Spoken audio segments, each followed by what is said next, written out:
7:46 de la mañana. A esta hora quiero darle la bienvenida en este espacio a Mauricio Alarcón, director de la Fundación Ciudadanía y Desarrollo. Gracias por acompañarnos. Buenos días. Liz, buen día. Un saludo para ti y para la audiencia de Teleamazonas.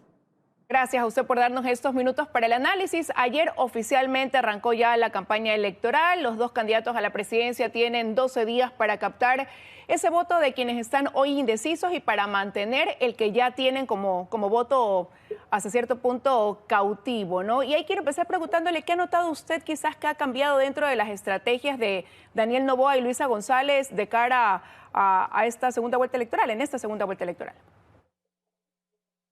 Es evidente, Liz, que el cambio ha estado no solo en el discurso y en la forma de presentarse ante la ciudadanía, sino en el contenido de los mensajes para abordar con mayor fuerza aquella prioridad identificada por los ciudadanos para ser atendida, la inseguridad. En el caso de la candidata González, creo que el cambio no solo de forma, sino incluso de fondo en su campaña electoral es evidente respecto de la primera vuelta. En el caso de Noboa, mantiene un estilo de no confrontación, pero con profundización de algunos aspectos que creo que son fundamentales para llegar a la ciudadanía y en particular a ese electorado joven que mayoritariamente decidirá el futuro del país el próximo 15 de octubre. Pero después del 20 de agosto se siente que ha dejado de ser una campaña monotemática, pese a ser la seguridad el principal problema de los ecuatorianos, ya no gira en torno a ese único tema, la propuesta de ambos candidatos. Es que es evidente que también se tiene que abordar aspectos económicos. La realidad nacional de la falta de empleo, de la pérdida de poder adquisitivo en el país, la vivimos todos, cada día, a cada minuto. En ese sentido, este tema también es prioritario a ser abordado, así lo ha sido durante los últimos días. Aunque, debo decirlo, aún hay mucho que hablar respecto de esa tercera preocupación de los ecuatorianos, que es la lucha frontal contra la corrupción. Por culpa de la corrupción también hay cuestiones de inseguridad. Por culpa de la falta de transparencia y falta de integridad en el sector público, hay cuestiones vinculadas a la situación económica del país. Así es que creo que si bien se aborda con profundidad lo de la inseguridad y lo de la crisis económica, aún hay una gran tarea pendiente respecto de lo que significa la lucha contra la corrupción. Pero dentro del tema económico, por ejemplo, ¿no? Incluso el debate que veremos este domingo, está ese eje como uno de importancia, incluye el debatir dentro del mismo sobre un tema que se ha puesto sobre la mesa, la dolarización. Ambos se han referido a este tema y han dicho que lo van a fortalecer este sistema, pero los dos también han dicho, por ejemplo, que tocarán las reservas internacionales. Luisa Noboa dispondrá de 2.500 millones y ahora Daniel Noboa también dice 1.500 millones. ¿No se contradicen al decir, por un lado, lo vamos a fortalecer, pero por otro lado, vamos a utilizar ese dinero aunque la ley no lo permite? Por supuesto que sí, Liz, porque hablar de sostener y fortalecer la dolarización no es simplemente dar mensajes al aire o mantener esos discursos que de por sí suenan bonitos, pero que tienen una debilidad en cuanto a su contenido. Son varias acciones que tienen que llevarse a cabo para sostener y fortalecer la dolarización, y más bien algunas señales por parte de los dos candidatos van en sentido contrario. No se trata acá de decir vamos a tener al dólar o continuar teniendo al dólar como moneda nacional, pero echar mano de reservas internacionales o buscar ciertas otras medidas económicas que lo que hagan es debilitar la presencia de esta moneda en nuestro país. Así es que no se trata simplemente de decir, se trata también de evidenciar cómo se lo va a hacer. Y eso es algo que viene arrastrándose desde la primera vuelta electoral, en el sentido de que los candidatos siguen diciendo el qué, pero no siguen diciendo ni el cómo, ni el con qué, ni el con quién. Este último punto es fundamental porque, por ejemplo, los temas económicos no serán abordados directamente por el presidente o presidenta de la República, sino por quien ocupe el Ministerio de Economía y Finanzas, por quien forme parte de algunas otras unidades como la presidencia misma del Banco Central. Cómo estarán conformados estos espacios es fundamental saberlo antes del 15 de octubre. Así es que ojalá se pueda en espacios como este hacer ese tipo de preguntas y obtener, por supuesto, las respuestas de los candidatos. Pero en ese sentido, el electorado también puede ser ya más exigente en esta segunda vuelta. Me refiero a que en la primera vuelta quizás fue para escuchar ese qué, pero ahora para ese cómo. Y este 1 de octubre, ese debate pudiera ser una de esas vías para precisamente despejar o escuchar esas respuestas que nos lleven a nosotros como electores a ahora sí poder escuchar tanto a Luisa González como a Daniel Noboa esa explicación, la profundización del cómo van a hacer todo lo que han ofrecido.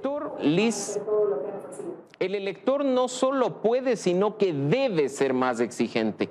Ya estamos hablando que tenemos a los dos finalistas quienes están con un pie dentro de la presidencia de la República. Necesitamos mayor contenido. La ciudadanía tiene que elegir de manera fundamentada, no únicamente con corazón o con hígado, sino también con cabeza. Y en ese sentido el debate va a jugar un rol protagónico. Quienes en la primera vuelta incluso decían que este espacio no era relevante, que iba a resultar incluso innecesario porque la suerte ya estaba echada en materia de números y de encuestas, se toparon con la sorpresa de que los ecuatorianos, tanto por los medios de comunicación tradicional como por los medios digitales, vimos el debate. Seguimos además la discusión la semana posterior, en la calle, en las redes sociales, en los medios de comunicación, y el resultado es el que estamos viendo ahora. Así es que hoy, por mucho que nos presenten encuestas, y hay que decirlo, nada está dicho. ¿Puede el debate hacer la diferencia a última hora? Este día domingo probablemente sí, y no nos olvidemos que en la primera vuelta hubo apenas una semana entre el debate y la elección. Hoy estamos hablando que serán 2 semanas las que estén de por medio, así es que con mayor razón en este momento lo que tenemos que exigir todos los ecuatorianos es respuestas concretas para abordar la problemática que nos preocupa. Pero claro, en esta segunda vuelta electoral lo que vemos más es una campaña de territorio de ambos candidatos, entonces ese debate va a ser fundamental, las preguntas como estén planteadas, esa repregunta también que se formule para poder despejar ese cómo. Y esto a partir de que hay quienes consideran que en esta segunda vuelta ambos candidatos tienen una serie de propuestas muy optimistas, muy amplias, que pueden resultar muy complejas de cumplir, sobre todo en 18 meses aproximadamente de gobierno y con una situación tan compleja económicamente para el país. El factor tiempo, Liz, sin duda es importante, pero no puede ni debe convertirse en la excusa de quien ocupe la presidencia para decir que no ha podido implantar soluciones a los problemas de los ecuatorianos. Mira que el gobierno saliente nos decía que solucionaba los temas en 100 minutos y después nos dijo que 2 años les resultaban insuficientes. Tiene el nuevo presidente o presidenta 1 año y medio para llevar a cabo su plan de gobierno. Y en ese sentido, incluso, creo que nuestra inteligencia como electores es la que nos va a permitir razonar si aquello que estamos escuchando, tanto del señor Noboa como de la señora González, es realizable en este periodo corto de tiempo. Los primeros pasos, ojo, tienen que ser dados. 18 meses son suficientes para encaminar acciones concretas contra la inseguridad, contra la crisis económica y contra la corrupción, para construir incluso un ecosistema de integridad y ética pública o de mejores condiciones para atraer la inversión extranjera. La solución no va a venir con una varita mágica del presidente de la noche a la mañana. La solución se tiene que construir paso a paso y, por supuesto, el primero se tiene que dar en diciembre y los siguientes, hasta pensando en lo que será la siguiente elección presidencial de febrero de 2025, deben ser notorios, evidentes, palpables a la ciudadanía. Pero usted ha dicho, Mauricio, encaminar. Pero ¿qué pasa cuando alguien dice vamos a remediar todos los problemas en la salud pública? Vamos a resolver todos los problemas de los jubilados cuando este gobierno no ha pagado hasta ahora 1.250 millones de dólares que corresponde a ese 40% del aporte que deben cubrir. Y ya hasta julio tenía 400 millones de dólares en atrasos. Cuando no va este gobierno, el próximo gobierno ya no va a recibir lo que generaba el bloque 43 del ITT, solo por mencionar un ejemplo. Cuando tiene un déficit fiscal que va a ser una situación apremiante para quien reciba el gobierno a partir de diciembre. ¿Qué pasa con eso? El poder cumplir con ese resolver todos los problemas.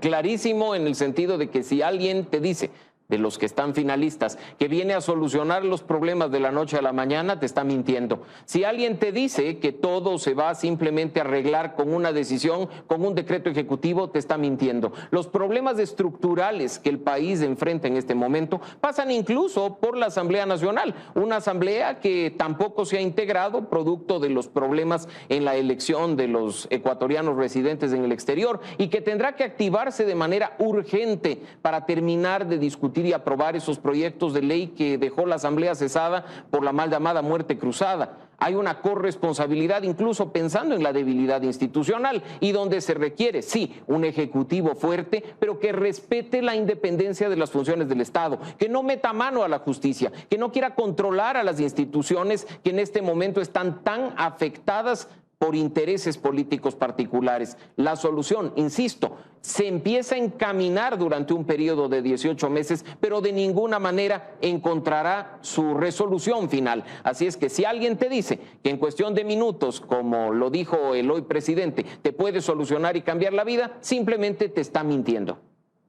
Usted decía que hoy nada está dicho. Según las últimas mediciones, hay 10 puntos de diferencia entre un candidato y otro, pero todavía faltan 20 días para ir a las urnas. Ese debate puede llegar a ser clave, igual que en la primera vuelta, sí, así de dar un giro de 180 grados, tal y como lo vimos en agosto. Esa posibilidad siempre va a estar ahí, Liz. Mira que si uno revisa lo que sucedió en la primera vuelta, recordarán ustedes que incluso quienes hacíamos análisis político decíamos que hay un pelotón colista, los 4 que quedaban rezagados, y entre ellos se hablaba de Noboa. El debate a una semana de la primera vuelta cambió absolutamente todo, modificó las piezas, y ahora estamos frente a una realidad que muy pocos vieron venir, muy pocos vimos venir, sino en cuestión ya de los últimos 3 o 4 días en esa recta final. Hoy puede pasar cualquier cosa, no solo por los elementos que tú dices, sino porque también esas propias encuestas y estudios de opinión que dicen que Noboa supera por entre 8 y 10 puntos a la señora González, nos hablan de un nivel considerable de indecisión, de gente que aún espera elementos como el debate para poder tomar una resolución final de cara al 15 de octubre. Pero ahora será un cara a cara, las condiciones son distintas, ya solamente tendremos 2, no 7 candidatos en un debate. Y también esos marcados 10 puntos que se establecen hoy, no es un mensaje también de un electorado que no quiere una confrontación, sino que quiere un debate de altura de propuestas, y esa no es una lectura que también deben considerar los candidatos previos a 1 de octubre. Y por ello es bueno leer las encuestas y los estudios de opinión de manera integral, no quedarse simplemente con el gráfico que te da el porcentaje de Noboa y de González.